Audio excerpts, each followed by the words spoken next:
Bicara tentang polisi, tentu kita masih ingat dengan pernyataan dari Presiden keempat Republik Indonesia, almarhum Gus Dur, yang kontroversial namun juga menggelitik. Bahwa hanya ada dua polisi jujur, yaitu Hugeng Imam Santosa dan polisi tidur.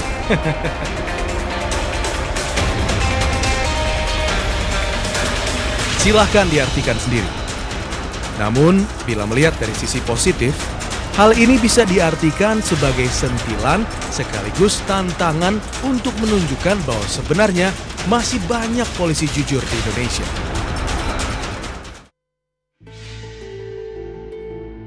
Seperti Bribka Sladi, anggota Polres Malang yang lebih memilih menyambi menjadi pengumpul sampah untuk uang tambahan daripada korupsi. Atau juga seperti anggota unit Reskrim Polres Klaten, Aibtu Rusmiadi, yang membangun pesantren dari gajinya sebagai polisi. Dan masih banyak lagi. Hanya saja, ada juga polisi yang gendut rekeningnya.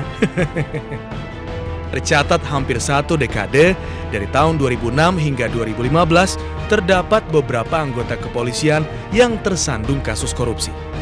Dari mulai menerima hadiah mobil mewah, korupsi dana pengamanan, simulator SIM, sampai terbukti melakukan illegal logging dan memiliki rekening gendut.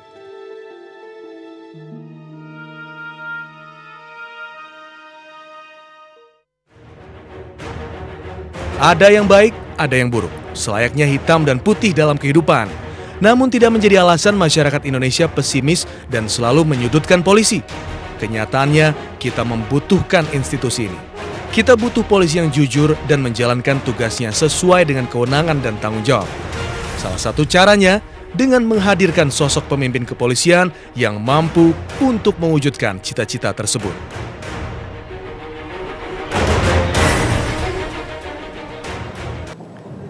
Dan seperti apa sosok polisi ideal di mata masyarakat? Kita ikuti laporan dari Maria Anneke berikut ini. Maria, silahkan laporan Anda.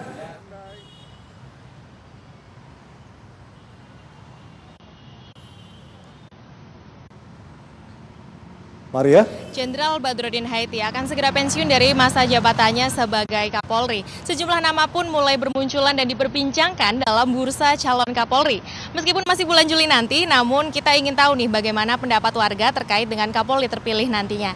Di sebelah saya sudah ada warga dan kita ingin tahu nih bagaimana harapan kedepannya untuk Kapolri terpilih. Selamat malam Pak, dengan Bapak siapa? Bapak Pardi.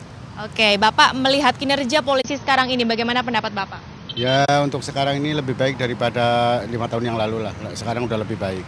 Contohnya Pak? Contohnya sekarang ini tegas.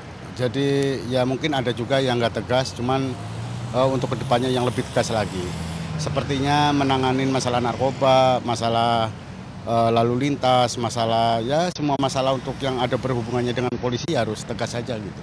Baik, harapan Bapak terhadap Kapolri terpilih nantinya Pak? Ya harapannya lebih tegas lagi daripada yang sudah-sudah, sepertinya contoh Pak Sutanto ya, dia punya ketegasan yang sepertinya ada perjudian, ada narkoba, ada apa, itu langsung diberantas saja. Baik, terima kasih Bapak atas waktunya. Dan pemirsa, kita juga ingin tahu pendapat warga lainnya terkait dengan Kapolri terpilih sebentar lagi. Halo, selamat malam Mas, dengan Mas siapa? Mas Tovan.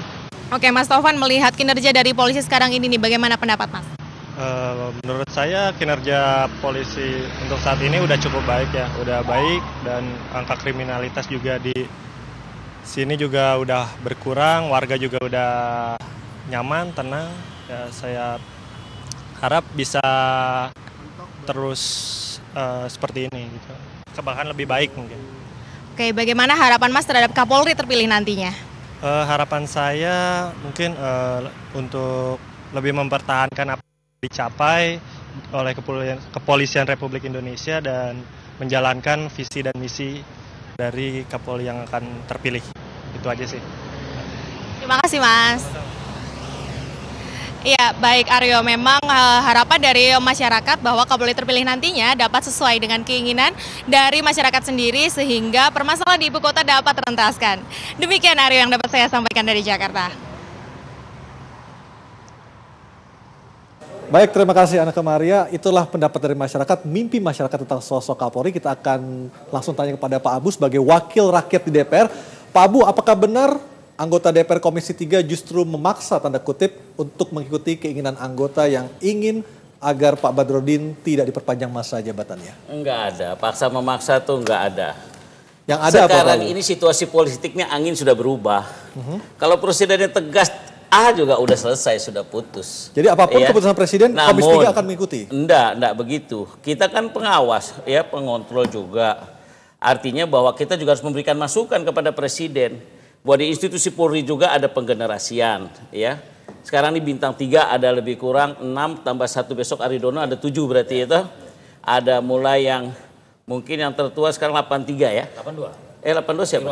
Irwasum, iya. Ada 83 ya Pak Budi Gunawan terus sampai Tito ya. Atau Mugiarto terakhir ya. Enggak, Pak Tito yang terakhir. Oh Pak Tito, iya. Artinya masih ada 7 orang. Ini semua layak untuk jadi Kapolri.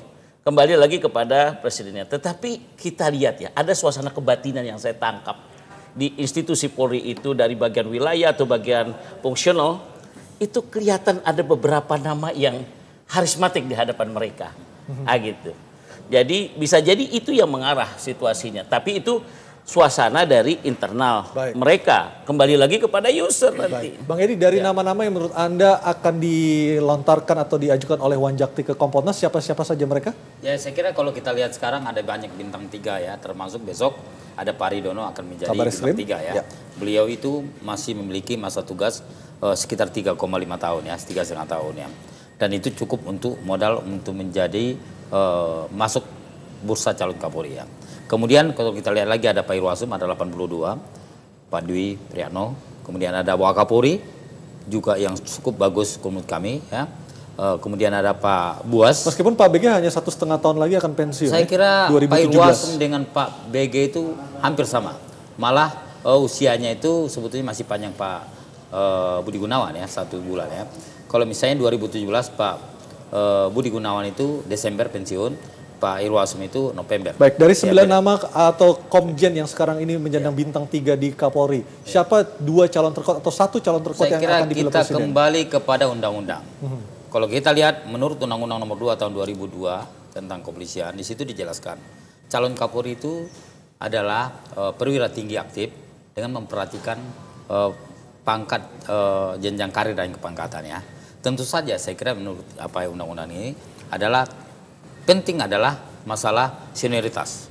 Karena ini sangat penting, karena ini juga akan dikaitkan, akan disejajarkan dengan TNI nanti. Ya tentunya nanti ya orang-orang yang senior lah di sini yang akan termasuk karirnya dan juga jabatannya. Pak Refli, ini adalah kesempatan bagi presiden untuk membuktikan diri lebih besar, lebih tinggi kedudukannya dibandingkan seorang ketua umum partai. Apakah Anda setuju? Iya, kita kan begini, ini kan forum ilmiah ya. Kita kan harus melihat fenomena ini dan berbicara terus terang apa adanya ya. Kita tahu bahwa soal Kapolri ini memang sangat terkait hubungan PDIP di satu sisi dengan presiden di sisi yang lain. Kita tahu bahwa Pak Presiden didukung oleh partai PDIP, tetapi PDIP sendiri itu 100% dikontrol oleh Ibu Megawati. Kita tahu bahwa PDIP sangat mendorong Budi Gunawan untuk menjadi Kapolri. Sementara kemarin ada persoalan-persoalan ya dengan civil society, dengan KPK dan lain sebagainya. Nah, ini kalau kita bicara tentang modal sosial bagi seorang presiden, kalau misalnya masih menominasikan orang yang sama misalnya, maka kan sesungguhnya presiden sedang menggerogoti modal sosialnya sendiri, ya, kepercayaan masyarakat dan lain sebagainya.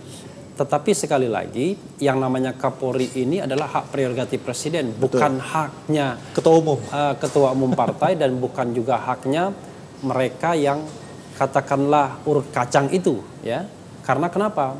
Karena sebagai user, presiden harus bisa diyakinkan dan meyakinkan diri bahwa dia bisa bekerja sama dengan Kapolri yang dia tunjuk.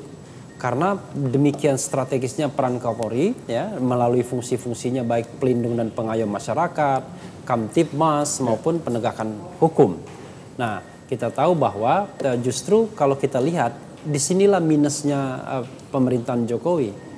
Pemerintahan Jokowi kan sangat betul-betul mengagung-agungkan infrastruktur ekonomi dan lain sebagainya.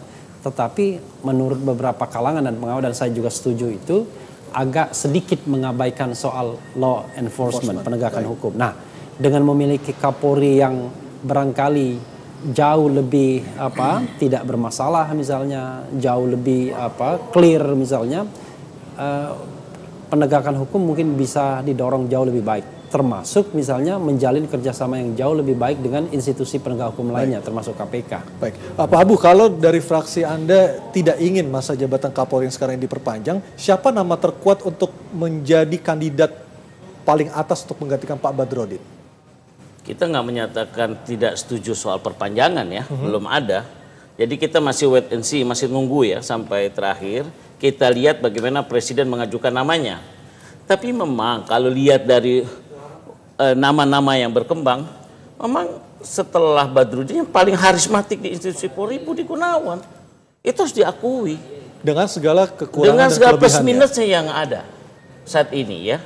Nah, adapun yang selanjutnya masih ada beberapa nama. Sebenarnya siapapun dari nama yang ada itu layak semuanya. Layak untuk diangkat jadi Kapolri. Tinggal kembali kepada presidennya. Itu saja. Oke, Bang Edi, kalau kita melihat sejarah Pak Budi Gunawan yang akhirnya kandas Januari 2015 untuk menjadi orang nomor 1 di kepolisian, bukankah kalau memang nanti dipilih menjadi Kapolri, ini akan menjadi beban tersendiri bagi Presiden Jokowi? Saya kira kalau kita lihat sejarahnya kan sudah selesai ya. Di KPK sudah selesai, kemudian juga sudah ada juga pra-peradilan ya? Ya, pra-peradilan, kemudian juga sudah dimenangkan ya. Saya kira tidak ada masalah. Apabila memang Bapak Presiden menginginkan Pak Budi Gunawan menjadi Kapolri, saya kira tidak ada masalah. Karena saya kira semua calon ini sama-sama memiliki kelemahan dan kelebihan masing-masing ya.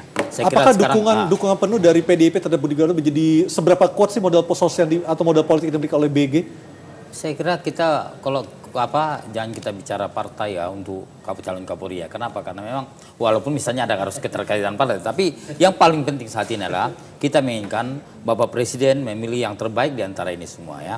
Saya kira sangat bagus ya, banyak di sini, banyak calon di sini yang bagus-bagus ya. Biar nanti Bapak Presiden yang akan memberikan penilaian yang cocok dengan beliau, yang siapa yang cocok. Saya kira itu yang harus kita dukung. Baik. Dan lebih menguntungkan mana? Apakah Presiden harus memperpanjang ataukah memilih Kapolri yang baru? Tok Anyus akan segera kembali sesaat lagi.